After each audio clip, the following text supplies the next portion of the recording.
Good afternoon and welcome to Safeguard, the program produced here at the University of Rio Grande to help to keep you safe. And we talk about different topics having to do with your safety on campus, off campus, or in your life. And today's show, we're going to talk about sexual assault and what it is, what to do to prevent it, and what to do if the situation presents itself and you're in the middle of it, and afterward what you should do. And speaking with me today is Scott Borden, the Chief of Police of the Campus Police here on campus. Hello, Mike. Thank you. So I guess to get started, how would you define, or legally maybe, sexual assault?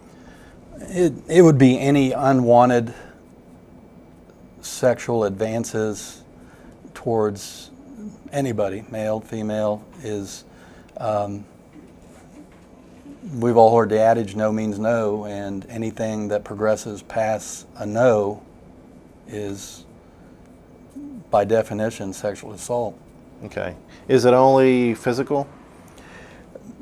Anything, when you get into the technicalities of the Ohio Revised Code and the laws, you get into different scenarios where if someone perceived that there was a threat of this, and that if they didn't do this, an implied threat, an actual physical threat, if you beat somebody and then sexually assault them or strike them, or even if you don't strike them, but there's that perception that they have implied that they're going to hurt you if you don't. So it's just something, you know. Would it be harassment if you hadn't acted on whatever? It can be different variation. It could be, I mean, stalking applies. There's just a lot of varying degrees. I mean, rape is obviously the most horrific and the most heinous crime in the penal system. So, but then you go several lower degrees, which in my mind, they're all bad. So sure. You know, you can't. So you go through different levels of contact. The thing that we emphasize is we want to have prevention. We have to have a system that helps if you're the victim, survivor of an event like this. We have to get them through that, get them through the process of the investigation, get them to people that can help them, counselors, doctors, whatever they need. But my goal here on this campus, and every goal of every police officer, is to prevent a sexual assault through education. And this is educating towards the person that may be the victim or survivor, yes, or the person that is going to perpetrate the crime, because that's where we want to stop it. There's things you can do as a potential victim. There's things you should know if people think about sexually assaulting somebody, but if you are in that position. Just over the last couple of years, it seems there's been more emphasis on talking to the potential assaulter. Right. And that's a good thing, because you obviously, the people that travel around and walk around and that we ask to protect themselves, you know, like you always talk about being aware of your surroundings, and I've got some things to go over here on what we can do to help prevent it. You know, if you get people that are thinking about maybe someday, or it's in their thought process to commit a sexual assault, the hope is you can give them information of what a bad road they're going down and the consequences that they're going to have if they commit a crime like that. I think in this state it is still no means no, and then there's some other states that are proposing yes means yes. So in Ohio, no is absolute no. I talked to all the right. freshman LA1 classes, and and that's not after 3 times of no. It is first time. One no matter how far it has gone, even if it's gone farther than either one of the parties wanted to. Once one of those parties say no, that ends, and that is even if the person is incapacitated, whether it's somewhat mentally incapacitated, whether they're have had too much alcohol, you know, the thought process, you know, sometimes is, you know, you have somebody really drunk and I can do whatever I want. They've already said no. The fact that they're incapacitated is a no. Or she said no, but hey, she don't know me, and you know, I'll just. No, we tell the guys that does, and the girl is no matter. Well, you know, I'm just saying. I got some people over here laughing. As soon as you say no, that's it. Right. And that's what we emphasize that to everybody, and because we're trying to protect both the men and the women. Absolutely. You know, the women, we don't want them to be assaulted, and the guys. It may be either way. You could have a situation where a female sexually assaults a male, but typically what we hear in the news is the man is assaulting the woman, and we don't want the guys getting in trouble for this either, and we want to stop it at that point so that we're not dealing with victims at there.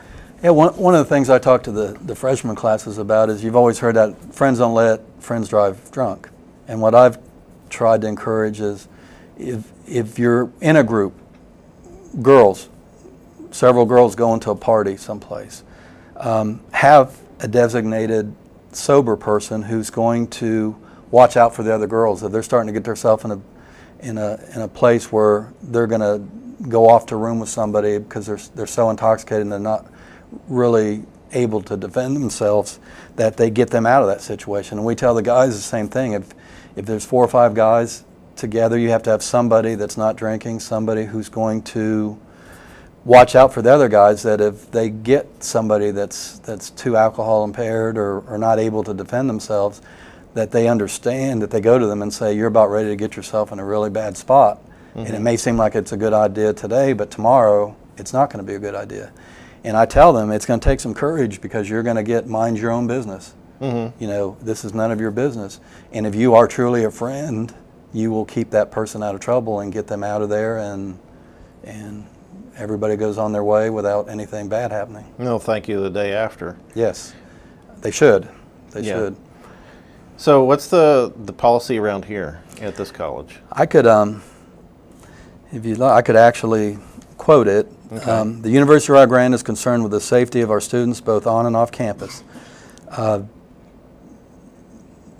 give you, and they've got a pamphlet here, is to give you advice on how to avoid becoming a victim of such a crime, and to provide you with places which you can and you should turn in the event that these measures are unsuccessful.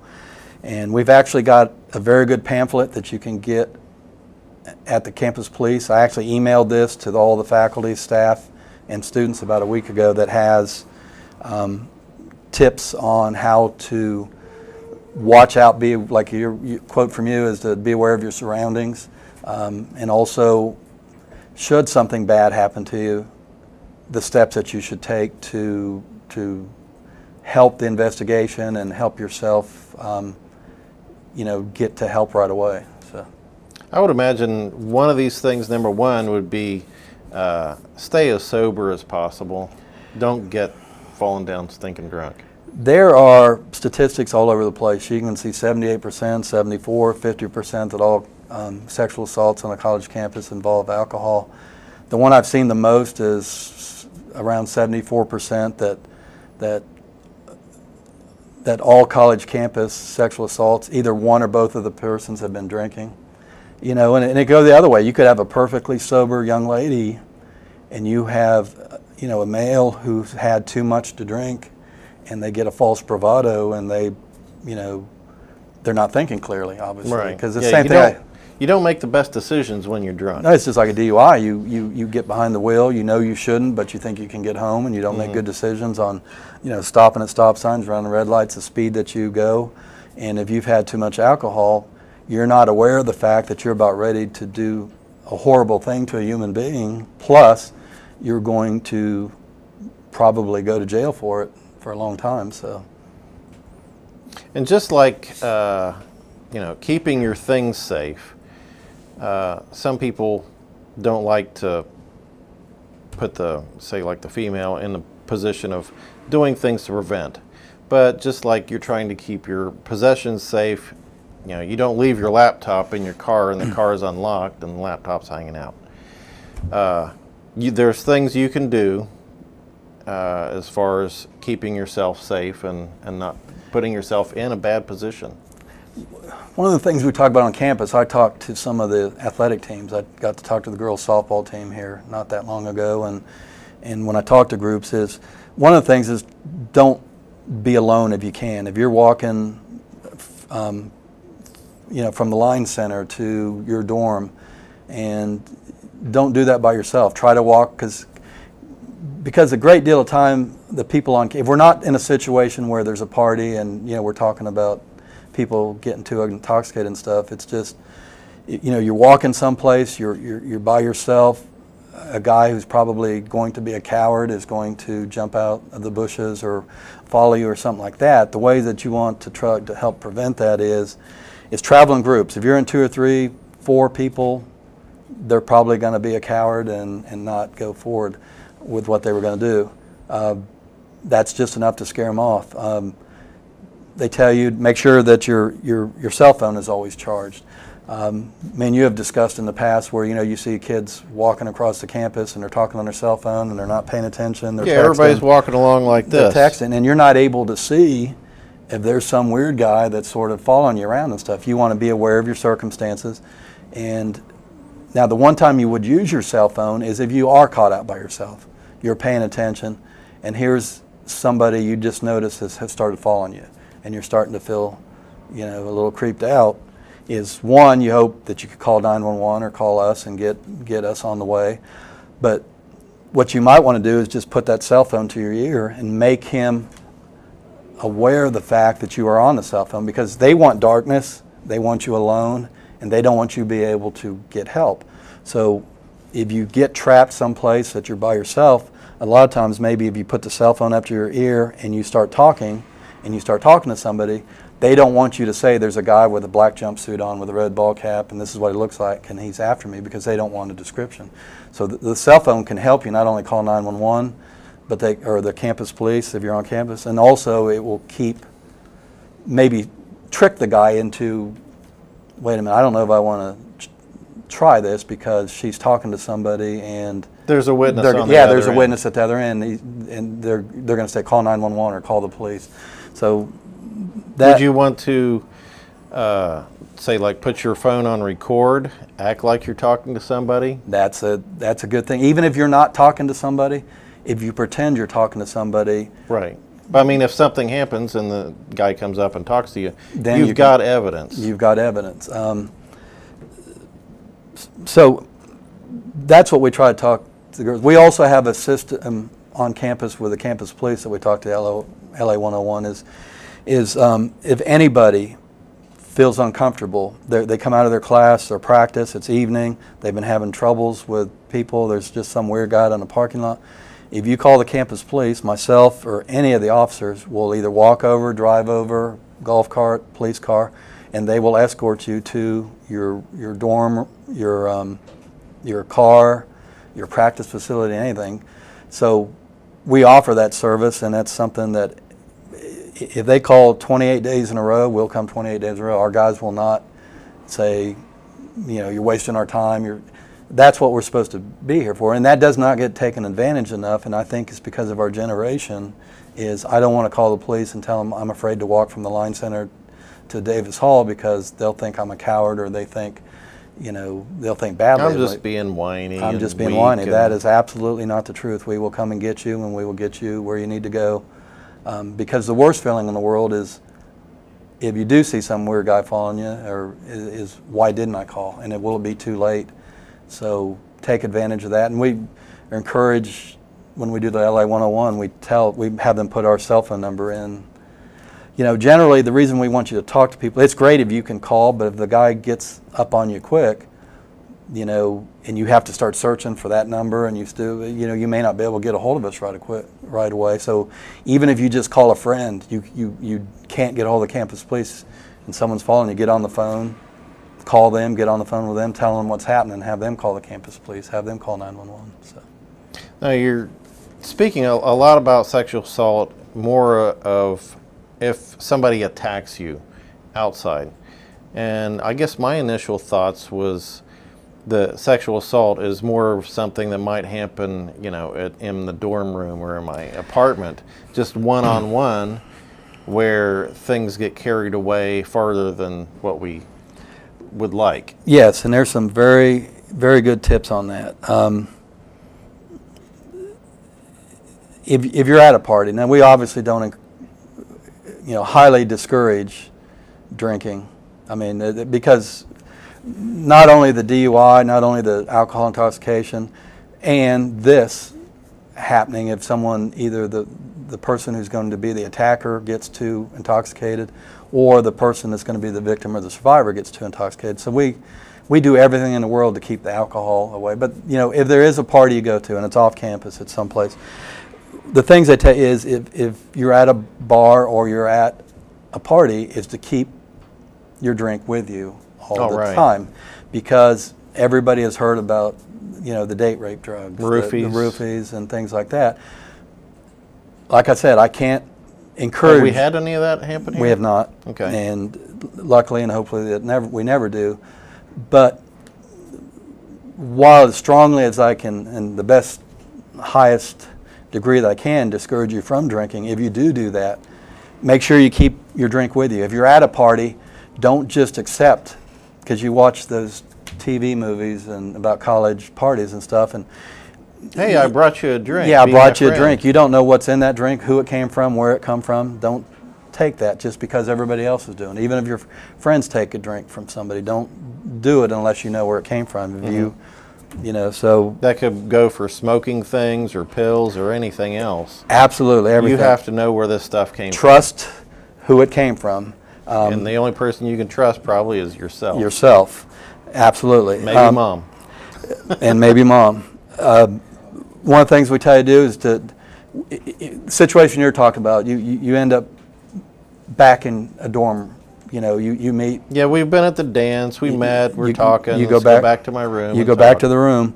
Is be aware of the limits that you're going to set, and that can go both ways. I mean, if it's a young lady, you know where you want to stop, and one of the best prevention things that you could do is communicate that. Look, you know, I like you. We're here.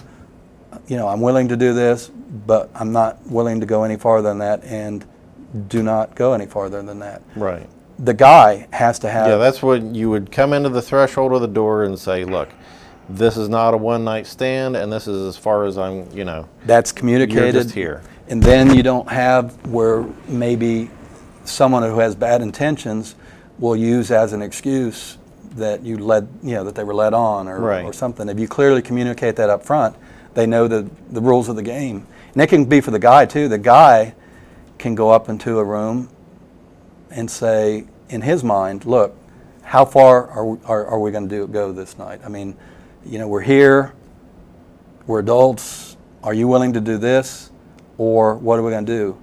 And that's a good communication on his part, because that opens up the door where she'll say, I'm not willing to go any farther than this, and you've already agreed on those terms. And then once, you know, that may prevent it from going any farther, but when there's no ground rules. And that's not a green light to go there. No.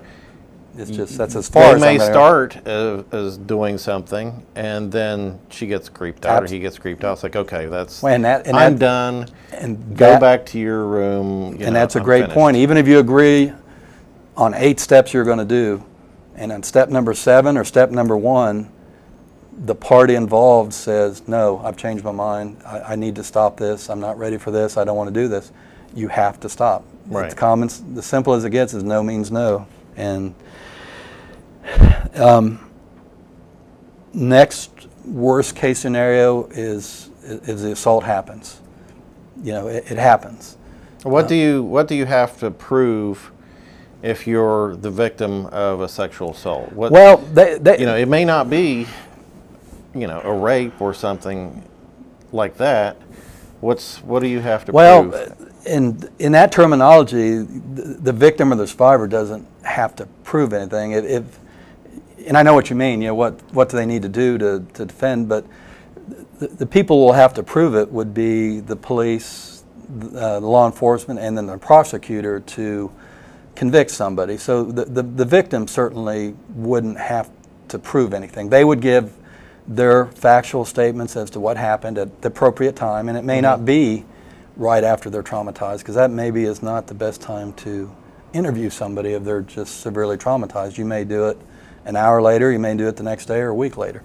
Some of the things that they suggest is that if you are assaulted and you can get away from that area to a safe area to make a phone call or whatever. Go to a friend's room. Get away from that area and go. Leave the situation. Report it immediately. Now that's hard, and everybody understands that it's hard to say something like that happened. Right, but it's more believable to report it right after than like wait 2 weeks and, well, you know, back in... It adds credibility. I don't know. Things happen, you know, if people react to traumatizing situations different. I mean, we talked about that in the active shooter, how some people will do certain things. Some people run, some people fight. They do. And, you know, and if someone has something traumatic as this happens, you know, we encourage them to report it right away, because there's some things that we can do evidential-wise to do.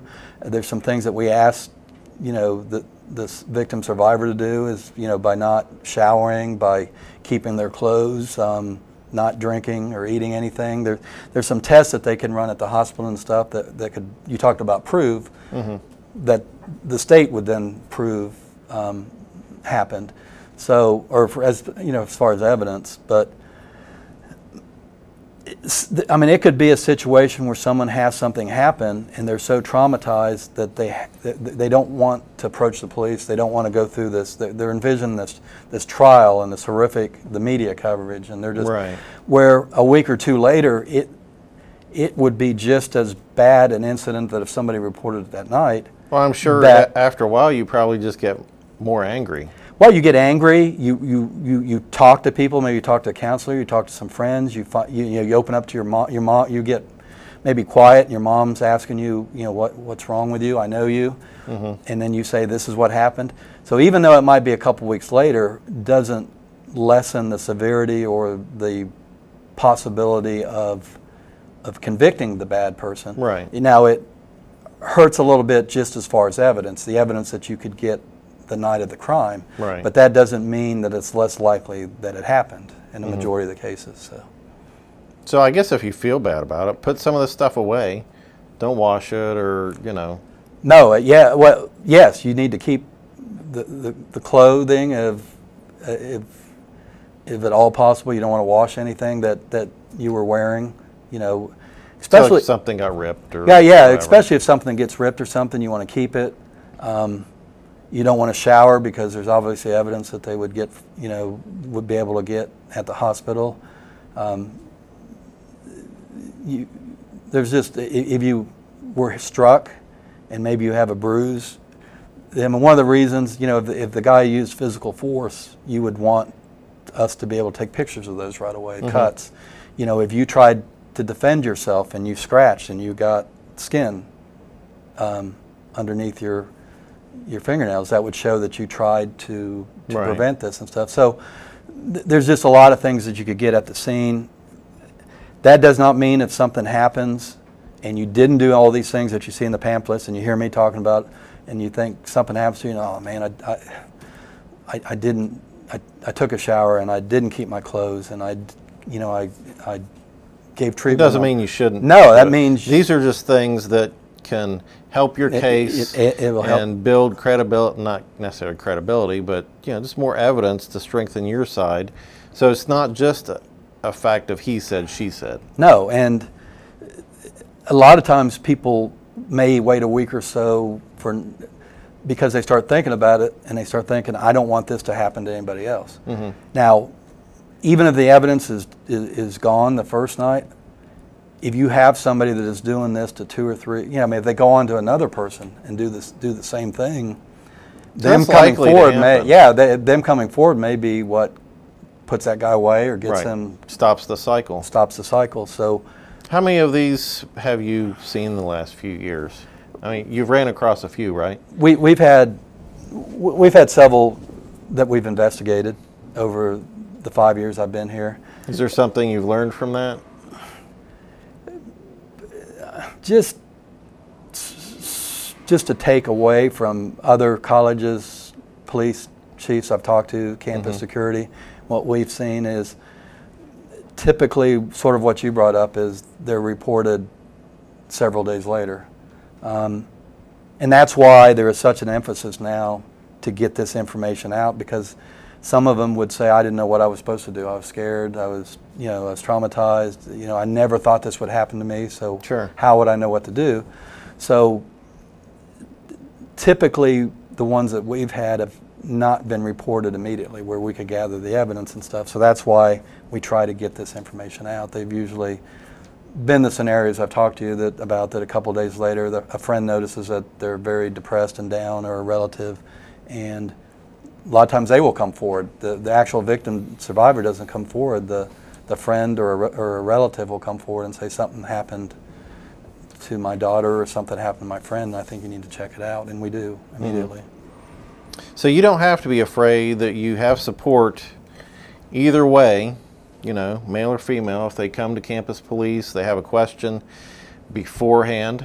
Absolutely. If they want to know any other prevention things. Absolutely, and I speak to a lot of classes, and even if something happens to you, and you don't feel comfortable talking to the police, there are other avenues that you can go to. There's the nurse, Marlene Childers, the dean of students. There's people. There's Callie Bonice. There's people on campus, your professors, right, that you can go to that you feel comfortable. If you just don't feel like walking into a police station to say somebody did something bad to me, you can go a second or third party. Right, and get some advice, and maybe a person to hold your hand as you go over there to back you up. Well, and to care for you and to make sure that that you're going to be okay. Okay. Well, I hope that this program has given you some insight on a sexual assault, and informed you of what to do, what not to do, and hope you feel that this has been of some value. Thanks for coming on the show and talking about this with us.